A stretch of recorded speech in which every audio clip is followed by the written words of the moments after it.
महासप्तमी फोरबोनि दिनाव उदालगुरि जिल्लानि सिङाव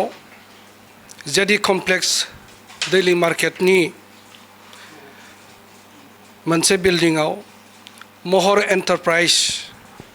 महर मावसंथान आरो बेवहाय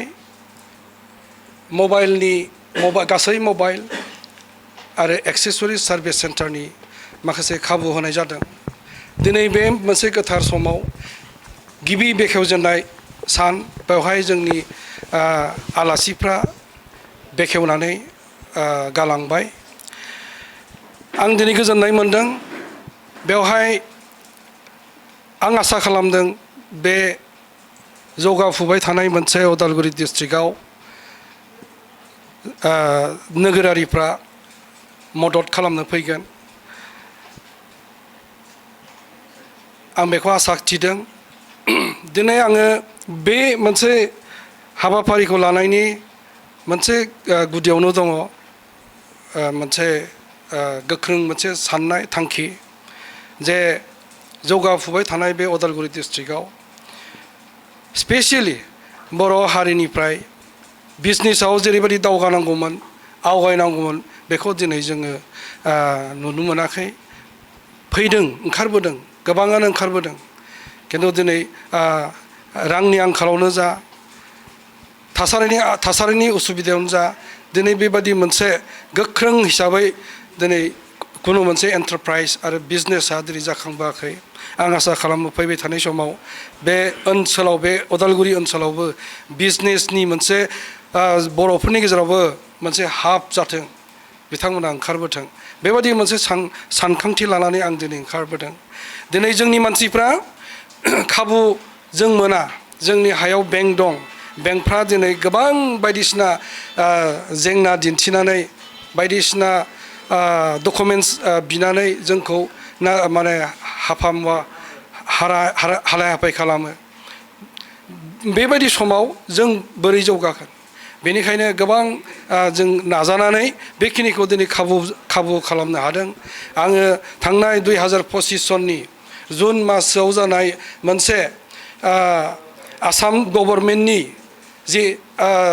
एडभान्टेज आसाम 2.0 बेवहाय MOU खालामनायाव आंबो खाबु मोनदोंमोन। बेबायदि हिसाबै DIC निफ्राय बे खाबुखौ आं मोनो। आङो लननि गेजेरजों फाइनान्सनि गेजेरजों बेखौ आं दिनै जाफुंहोदों। बिथांमोना बेबायदि मोनसे MOU खालामनायनि उनाव आसाम एडभान्टेजनि उनाव MOU जानायनि उनाव बिथांमोना अफिसनिफ्रायबो होआ होननानै बुंनो हानायनि खुनु माने बेबायदि जाहोन थायाखै। आरो बे खाबुखौ आं दिनै मोननायाव आं बेबायदि मोनसे समायना मोनसे मबाइल स्ट'र आरो सार्भिस सेन्टारखौ खुलिनो हानाय जादों। आङो आसा खालामदों जोंनि बर' ओंखारफुनाय जाखांफुनाय बर' लाइमोनफोरा दिनै जों मिथियो, जों दिनै रोखा जाबाय, दिनै सरकारानो जा बे सरकारा दिनै गोसो बायदि साख्रि होनो हाया। लाइमोन सेंग्राफ्रा दिनै लेखा गोरों जाबाय, MA BA पास जाबाय, गासैबो उन्नत जाबाय, खिन्थु दिनै रां रुफानि थाखाय थाखा फैसानि थाखाय दिनै बिथांमोनाबो आवगायनो हायाखै। बिथांमोना बे खाबुखौ लानांगौ। आरो बेवहाय जोङो जिहेथु सरकारा साखरि बाखरि होजोबनो हाया, बिजनेसा मोनसे इन्डिपेन्डेन्ट। बेवहाय खाबु हिसाबै जोङो गोबां मबाइल लाखिगोन। गासैबो भेराइटिस मबाइलनि किपेडनिफ्राय आरम्भ खालामनानै माने एन्ड्रइडसिमहालागै आरो दामि दामि बेबायदि मोनसे जों सोनानै दोननो नाजादों। आरो बेवहाय सार्भिस सेन्टारबो जागोन। आरो बायदिसिना गोजाम मबाइलनि थाखाय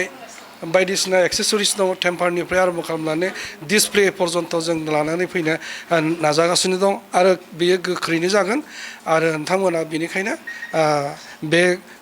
बे गलायावबो नोंथांमोना दसे सम फैनानै सम होनानै खाबु लाफैनो हागोन। बेखौ जों नाजागासिनो दङ डिस्ट्रिबिउटर आरो कम्पानिफ्रा बे खाबुखौ जोंनो होगोन निस्सय जों रायज्लायनानै फैदों सम आरो समनिसो मोनसे बाथ्रा जानानै दङ गासैबो सुबिदाखौ आङो बेवहाय होनो हागोन होननानै आंहा मोनसे फोथायनाय दं फाइनान्सनि राहाखौबो आङो गोख्रैनो खालामगोन बियो एसे माने सिस्टेमाव प्रसेसआव बेयो खारबाय थादों आङो बे खाबुखौबो नोंथांमोननो होनो नाजागोन नोंथाङा जिथु गिबि खेब फैबाय आरो बे दिनै फुजा सोलिगासिनो दुर्गा फुजा बेनि माबाफोर बिखेख अफारफोर थागोन नामा ओरैनो दा जों जि मबाइलफोरखौ लाबोदों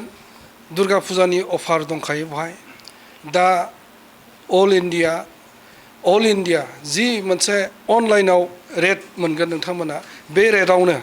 थाइसे बा थाइनै बेबादिबो जोङो बारा लानानै फाननो नागिराखै अनलाइन रेटआव जि मोनसे फैगोन रेट बे रेटनि खौ बिथा खालामनानैनो फाननाय जागोन आं बेखौ बुंनो मोननानै गोजोनदों बे गलानि थावनिया जाबाय जेडि कमप्लेक्स गलमा सक दैलि बाजारनि सिङाव बेहाय मोनसे ग्राउन्ड फ्ल'र दङ बे बिल्डिंनि सिङावनो बे महर मावसंथान बा महर्स मबाइल बे शरुमा गसंनानै दं नोंथांमोना अननानै मदद खालाम हेफाजाब हो आरो एनकारेज खालामगोन होननानै आं आसा खालामो थेंक इउ बिखेखकरि बिराद मोजांनि बाथ्रा उदालगुरिया थार्ड रेटिं मोनसे टाउनशिप 3 स्टार रेटिंनि मोनसे सहर जानानै दङ दासिम आरो बे हिसाबै दिनै जिहेतु उदालगुरि इ अनचला साथिं जुदि जों नायोबा भुटान हादोर दङ आरो जुदि नर्थ इस्ट साइडथिं जुदि बुङोबा एसे थांबानो 15-20 किल'मिटार थांबानो जोङो अरुणाचलखौ जों मोनगोन वेस्ट कामें डिस्ट्रिक्ट जेराव जोंनि ल' मिनिस्टार किरेन रिजिजुनिनो हमस्टे दा बे हिसाबै आरो लोगोसे जुदि बुंनो थाङोबा दिनै उदालगुरि इ गलमा चौक एरियायाव जे महर एन्टारप्राइजआ दिनै गोदानैनो बेखेवनाय जादों मबाइल एसेसरिज सेल्स सार्भिस आरो बिभिन्न इलेक्ट्रनिक्स आइटेम थागोन होननानै बिथांनि प्रफेटारा जोंखौ बुंदों दा बे हिसाबाव दा जुदि नायोबा उदालगुरिनि पइन्टआ बिराद इम्पर्टेन्ट मोनसे स्ट्रेटेजिक पइन्ट होननानै जों बुंनांगोन दिनै जों जुदि नायोबा जों जुदि एथिंजा जों रङिया बरपेटा आरो जुदि वेस्टार्न पार्टथिं जों थांनांगौबा सोरबा बायदि तेजपुरनिफ्राय फैयोबा धेकियाजुलिनिफ्राय फैयोबा आरो जुदि सोरबा बायदि अरुणाचल फैयोबा भुटाननिफ्राय फैयोबा बे लामाथिंनो थांनांगोन आरो लामाथिं थांनायानो जाबाय एकदम सर्टकाटसिम लामा आरो बे लामानि एसे पइन्टआवनो बे महर एन्टारप्राइजखौ माने दखानखौ जों मोननो हायो आरो उदालगुरि मिउनिसिपालिटि बर्डनि चेयारमेन जानानै दिनै आं बिराद गोजोननाय मोन्दों दिनै कभिडनि उनाव जों नुनो मोन्दों बिराद चेम्बार अफ कमार्स जा या बेपारिफोरा मोनसे कमप्लेन खालामो कि बेपारा एसे खम जाबाय बिजनेसआ सेल्सफोरा खम जाबाय नाथाय खम जादोंबाबो दिनै गोदान जोङो एन्टारप्रेनियर जों मोननो मोन्दों आरो बिखेखकरि आङो बिखेखकरि इ बोसोरब्रैयाव आरो गोबां दिनाव आं नुनो मोन्दों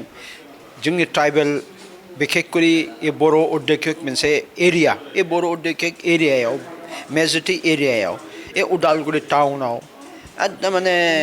नायनो थाङोबा आसिजों सानजानाय मोनब्रै मोनबाल' दखान दङ फिसा फिसै फुटपाथआव थानो हागौ मैगं बेबायदि थानो हागौ अमा गोदाग्रा थानो हागौ ना फानग्रा थानो हागौ